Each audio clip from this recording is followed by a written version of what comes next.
ওদালগুৰিত মই আজি বিশেষকৈ আমাৰ ওদালগুৰি কৃষকসকলৰ লগত কথা পাতিব আহিছিলোঁ, কিন্তু ইয়াত বিভিন্ন গ্ৰুপ কথা পতা হ'ল আৰু বিশেষকৈ মানে যিটো NDB সাবকাটি কেম্পত গ'লোঁ, আজি খুব ভাল লাগিছে। এটা সময়ত তাত কেডাৰসকল আছিলে, এটা ফাৰ্ষ্ট্ৰেশ্যন ৰাগ খঙৰ মাজত আছিলে, বন্দুক বাৰুদ আছিলে, আৰু আজি তাত সেই একে সাবকাটি কেম্পত আমি দেখিবলৈ পালোঁ তাত বহুতখিনি যিটো আছে আমাৰ উইভিং লুমছবিলাক আছে, কাপোৰ বৈ আছে, বহুতখিনি চিলাই মেচিন আছে। ইয়াৰ চিলাই মেচিনৰ প্ৰশিক্ষণ হ'ব। ইয়াত হানি বি যিটো বি কলনি, য'ত নেকি আমি মৌ এইটো কালেক্ট কৰোঁ, এইটো বহুত বি কলনি আছে। সৰিয়হৰ খেতি হৈ আছে, অৰ্গেনিক পিগাৰী ফাৰ্ম আছে। চ' এইটো এটা ট্ৰেন্সফৰ্মেশ্যন। ইয়াৰ কাৰণে মই ভাৰতৰ প্ৰধানমন্ত্ৰী, ভাৰতৰ গৃহমন্ত্ৰী, অসমৰ মুখ্যমন্ত্ৰী সকলোকে ধন্যবাদ জনাওঁ যে এইটো যে ইনিচিয়েটিভটো ল'লে পিচ ইনিচিয়েটিভ, ইয়াৰ কাৰণে এই ট্ৰেন্সফৰ্মেশ্যনটো আহিলে আৰু এতিয়াহে আমি শান্তিত থাকিব পাৰিম, একেলগে আমি আগবাঢ়ি যাব পাৰিম। আৰু যিটো কৈছে কি বড়োলেণ্ডত মানুহবিলাকে ইমানখিনি যিটো ৰিয়েলাইজেশ্যন, সেইটো এটা পৰিৱৰ্তন আহিছে বা তেনেকুৱা ৰিয়েলাইজেশ্যন এটা আহিছে, সেইটো একদম বাস্তৱ কথা। আৰু সেইকাৰণে এতিয়া অৰ্থনীতি উন্নয়নৰ কাৰণে আমি কাম কৰিব পাৰিম। আৰু এটা ডাঙৰ কথা যে যোৱাবাৰ ৱাটাৰমেলন যিটো আছে, তৰমুজটো বহুতখিনি ওদালগুৰিত পচি গৈছে, ক'ভিডৰ কাৰণে বিক্ৰী কৰিব পৰা নাই। সেইকাৰণে আমি যোগাযোগ কৰি আছিলোঁ কি কিষাণ ৰেল ভাৰতৰ বিভিন্ন অঞ্চলৰ পৰা দিল্লীলৈ যায়, চব্জি লৈ পেলাই বিভিন্ন জেগালৈ। আৰু আমিও অনুৰোধ কৰিছিলোঁ, আজি ৰেল বিভাগে আজি ওদালগুৰিত আমাৰ ৰেলৰ যিটো বিষয়াসকলক পঠাই দিছে আৰু একেলগে আমি মিটিং কৰিলোঁ যে ওদালগুৰিৰ পৰা কিষাণ ৰেল এটা চলাৰ কাৰণে কিষাণ ৰেলৰ যিটো ডাব্বাবিলাক পঠোৱাৰ কাৰণে ডিচিশ্যন লোৱা হৈছে। কিন্তু ইয়াৰ প্ৰডাক্টৰ ওপৰত এটা এছেছমেণ্ট হ'ব। যিখিনি কিষাণ ৰেল এটা ডাব্বা লৈ যাবলৈ বা দুটা ডাব্বা লৈ যাবলৈ যিখিনি লাগে, এই প্ৰডাক্টটো ইয়াত মিট কৰাৰ লগে লগে ওদালগুৰিৰ পৰা এনি টাইম কিষাণ ৰেল চলিব, যিটো নেকি আমাৰ চব্জিবিলাক দিল্লীৰ মাৰ্কেট বা বাহিৰৰ মাৰ্কেটলৈ যোৱা এটা সুযোগ পাব। আপুনি ওদালগুৰি ড্ৰেগন আৰু ভেজিটেবল জোন হিচাপে ঘোষণা কৰিব বিচাৰিছে? মই এই 10 মাহত বহুতবাৰ আহিলোঁ আৰু ড্ৰেগন ফ্ৰুইট আছে, সেইটো গোটেই মানে বিশ্বত এটা ডিমাণ্ড আছে। এইটো মাত্ৰ নহয়, আজি বেলেগ ইয়াতে চকো খেতি কৰিছে, বিভিন্ন খেতি কৰিছে। সেই খেতিবিলাক এতিয়া আমাক কেছ আনিব। ইয়াত আমাৰ যিটো আছে আচল কেছ যিটো আছে, পইচা আছে, সেইটো ইয়াত আনিব। গতিকে এইখিনি আমি এনকাৰেজ কৰিব লাগিব, কাৰণ আমি বহুত বেছি গভৰ্ণমেণ্ট জব ইয়াত নাপাব, কাম কৰিবলৈ ইণ্ডাষ্ট্ৰি নাই। গতিকে এগ্ৰ' ইণ্ডাষ্ট্ৰিটো আমি আগুৱাই লৈ যাব লাগিব। হেণ্ডলুম এণ্ড এগ্ৰ' এই দুটাটো বহুত আমাৰ প্ৰয়োজন আছে। কিন্তু ইয়াত এগ্ৰিকালচাৰটো আগুৱাব লাগিলে এটা হ'ল পানীৰ প্ৰব্লেম আছে। ইমান ডাঙৰ এটা 720 কোটি 740 কোটি খৰচ কৰি এতিয়াও ধনশ্ৰী ইৰিগেশ্যন প্ৰজেক্টে পানী দিব পৰা নাই। সেইকাৰণে এইটো এটা ডাঙৰ আমাৰ কাৰণে এটা ফেইলাৰ। এতিয়া আমি ইৰিগেশ্যনটো কেনেকৈ সেই অঞ্চলত কৰি দিব পাৰি, ইয়াৰ কথা আমি চিন্তা কৰিছোঁ। আৰু ইয়াৰ লগতে ছ'লাৰটো আমি পেৰেলেলি কৰাৰ কাৰণে সেইটো চিন্তা কৰিছোঁ। বেলেগ এটা প্ৰসংগ হৈছে, মুখ্যমন্ত্ৰী কৈছে এতিয়া ৰাজপথৰ আন্দোলন নহয়, কৰ্মসংস্কৃতিৰ আন্দোলন কৰিব লাগিব। কিন্তু সংস্থা সংগঠনবিলাকে ডাঙৰ খাই উঠিছে আৰু আপুনি কালত ৰাজপথৰ আন্দোলনৰ পৰা আহি আজি ৰাজপথত চাওক, দুটা ধৰণৰ সংগ্ৰাম হয়। এটা সংগ্ৰাম হ'ল সৃষ্টিৰ কাৰণে আৰু এটা সংগ্ৰাম হয় কিবা এটা অধিকাৰ পোৱাৰ কাৰণে।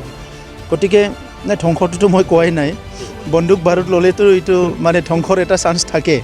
তো যিসকল জাতি জনগোষ্ঠীয়ে এতিয়ালৈকে পোৱা নোপোৱাটোক লৈ পেলাই আজি যিটো মানে এটা ডিনায়েল ফিল কৰি আছে, সেই সকলৰ কথাবিলাক আমাৰ ৰাজনেতাবিলাক শুনিব লাগিব। সেইটো এটা আমাৰ কাম হয়। আমি এডভান্স গৈ পেলাই তেখেতসকলৰ কথাটো আমি শুনিব লাগিব, কিবা মেকানিজিম কৰিব লাগিব। নহ'লে তেখেতসকলৰ সমস্যাবিলাক যিবিলাক বাস্তৱ জেনুইন সমস্যা, এইটো শুনিব লাগিব।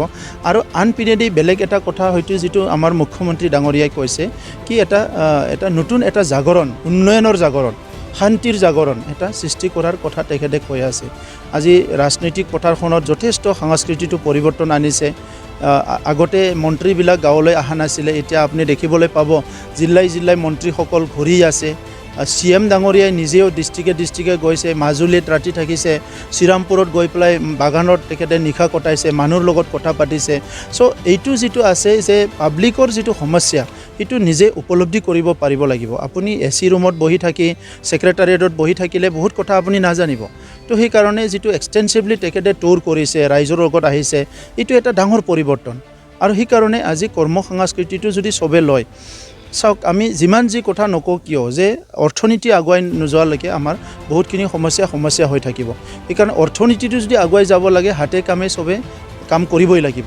তো সেইকাৰণে আজি কৰ্ম সংস্কৃতিটো আমি ল'বই লাগিব আপুনি যি কামে নকৰক কিয় খেতি কৰক ব্যৱসায় কৰক চৰকাৰী চাকৰি কৰক ৰিচাৰ্চ কৰক মিডিয়া কৰক কিবা কৰক যি কৰে কিবা এটা কাম চবে কৰিব লাগে আৰু ইয়াৰ লগতে নিজৰ আত্মসন্মান জীয়াই ৰখাৰ যিবিলাক কথা সেইটোও পাহৰি যাব নালাগে আত্মসন্মানটো এজনে যিহেতু আনজনক দিব সিজনৰ ৰিটাৰ্ণ পাব আৰু জাতি জনগোষ্ঠীৰ মাজত মিলা প্ৰীতি সন্মান সেইটো সদায় ৰাখিব লাগিব চান্দা সংস্কৃতি সম্পূৰ্ণৰূপে বন্ধ কৰিব বিচাৰিছে আৰু ইতিমধ্যে এইবিলাক কথাটো আমাৰ ডিছকাশ্যনত অনা কথা নহয় আপুনিও জানে ময়ো জানো যে সন্মানটো এজনে যিহেতু আনজনক দিব সিজনৰ ৰিটাৰ্ণ পাব আৰু জাতি জনগোষ্ঠীৰ মাজত মিলা প্ৰীতি সন্মান সেইটো সদায় ৰাখিব লাগিব চান্দা সংস্কৃতি সম্পূৰ্ণৰূপে বন্ধ কৰিব বিচাৰিছে আৰু ইতিমধ্যে এইবিলাক কথাটো আমাৰ ডিছকাশ্যনত অনা কথা নহয় আপুনিও জানে ময়ো জানো যে চান্দা বুলি ক'লে আপুনি সেইটো কাকবা টাৰ্গেট কৰি কোৱা কথা নহয় এইটো কালেকশ্যন যিটো আছে এতিয়া ধৰি লওক ব্লক অফিচ এটাত আপুনি কালেকশ্যন কৰি যেতিয়া 40% কালেকশ্যন কৰিব ৰুৰেল ডেভেলপমেণ্টটো কি হ'ব ক'ৰবাত ৰাস্তা এটা হৈ আছে তাত যদি 50টা সংগঠনে চবেই বিচাৰে তো তাতে ৰাস্তাটো হ'বনে নহয় তো ময়ো সংগঠন কৰি অহা মানুহ তো এইবিলাক বস্তুটো আমিয়ে উপলব্ধি কৰিব লাগিব আমিয়ে চাব লাগিব যে আজি যিটো কাম হ'ব লাগে সেইটো হ'ব লাগিব ইয়াৰ মাজতে দল সংগঠন সংস্কৃতি এইবিলাকতো চলিব লাগিব সেইটোতো বাধা দিব নোৱাৰে আজি আপুনি যিটো আছে কি বিহু ফাংচন হৈছে কিবা হৈছে কিন্তু ইয়াৰ নামত এটা চক্ৰ আছে আজি পূজা পাতাৰ নামত জুৱা পাতে ক'ৰবাত দুৰ্গা পূজা পাতিছে তাৰ লগে লগে জুৱা হৈছে আমাৰে বাথু পূজা হৈছে তাৰ লগে লগে জুৱা হৈছে তো এইবিলাক সংস্কৃতিটো এটা সময়ত বন্ধ কৰিবই লাগিব আপুনি নিজৰ মানুহৰ মাজত কালেকশ্যন কৰিছে ঠিকে আছে বাহিৰৰ পৰা অহা মানুহ এজনকো কালেক্ট কৰিছে আৰু তাক আপুনি একদম মেণ্টেলি টৰ্চাৰ কৰিছে বাহিৰৰ পৰা মানুহ আৰু ডাবল দিয়ক কিন্তু সি আপোনাক সহায় কৰিবলৈ আহিছিলে আপোনাৰ কাম কৰিবলৈ আহিছিলে গোটেই নেগেটিভিটিটো ইয়াতে স্প্ৰেড হৈ গৈছে লাষ্টত বৰাকত অসমীয়া ভাষা বেনাৰ উঠাবলৈ 48 ঘণ্টাৰ সময় দিছে আপোনাৰ প্ৰতিক্ৰিয়া যিহেতু BTR এতিয়া সুকীয়া অঞ্চল হিচাপে অসমৰ হ'লেও এটা কাউন্সিল হয় ইয়াতো অসমীয়া ভাষা সমানেই চলি আছে কিন্তু বৰাক অসমৰ অভিন্ন অংগ হোৱাৰ পিছতো অসমীয়া ভাষা বেনাৰ আঁতৰাবলৈ গৈছে আপোনাৰ প্ৰতিক্ৰিয়া চাওক তেনেকুৱা কোনো ক'ব নোৱাৰে ভাৰতৰ চাৰিসীমাৰ ভিতৰত অসমীয়া ভাষা চলিব বৰাকটোতো বাদ দিয়ক ভাৰতৰ এটা ৰিকগনাইজ লেংগুৱেজ গতিকে বৰাকটো কোন হয় ভাৰতৰ চাৰিসীমাৰ ভিতৰত ক'ৰবাত যদি ক'ব বিচাৰে কন্যাকুমাৰীতো বড়ো ভাষা চলিব গতিকে বৰাকত আঁতৰিয়াৰ কোনো যুক্তিয়ে নাই বৰাকত আপুনিহে নক'ব পাৰে আপুনি নক'লে কি অসমীয়া ভাষা আঁতৰি যাব নেকি সেইটো ৰাষ্ট্ৰীয় মৰ্যাদা দিছে ভাৰতৰ 8th শিডিউল লেংগুৱেজ হয় আছামিজ লেংগুৱেজ সেইটো আৰু কোনোবা বৰাকৰ পৰা আঁতৰি যাওক বুলিতো আঁতৰাব নোৱাৰে ভাষা এটা কেনেকৈ আঁতৰাই দিব সেইটো শিল নহয় আপুনি পাঠাৰ এটা যদি হয় এইটো আপুনি দুলাই দিব পাৰে ভাষাটো এনেকৈ আঁতৰাব পাৰে নেকি প্ৰদীপ দত্তৰ যিজনে এই মন্তব্য কৰিছিল তেওঁৰ বিৰুদ্ধে চৰকাৰে এতিয়া কোনো ব্যৱস্থা গ্ৰহণ কৰা এই চৰকাৰে ব্যৱস্থা কৰক নকৰক কিছুমান যুক্তি নোহোৱা কথাবিলাকনো কিয় লাগি থাকিব লাগে তেনেকুৱা মানুহ থাকেই আৰু হয়নে গাঁৱতো থাকে টাউনতো থাকে চহৰতো থাকে আৰু তেনেকুৱা মানুহ এজন দুজন থাকিব সেইবিলাকে একো প্ৰভাৱ পেলাব নোৱাৰে আজি এনেকুৱা মানুহ বহুত থাকিব কোনোবা বঙালী ভাষাৰ কথা ক'ব কোনোবা বড়ো ভাষাৰ অসমীয়া ভাষাৰ এনেকুৱা মানুহ থাকে সেইবিলাকেতো একো আচাৰ পৰিব ইয়াতে নেগেটিভ আচাৰে হয় আপুনি যদি মোৰ ভাষাটো যদি সন্মান নকৰে মই আপোনাৰ ভাষাটো কিয় সন্মান কৰিম আপুনি যদি বিচাৰে আপোনাৰ ভাষাটো সন্মান কৰিব লাগে মোৰ ভাষাটো সন্মান কৰিব লাগিব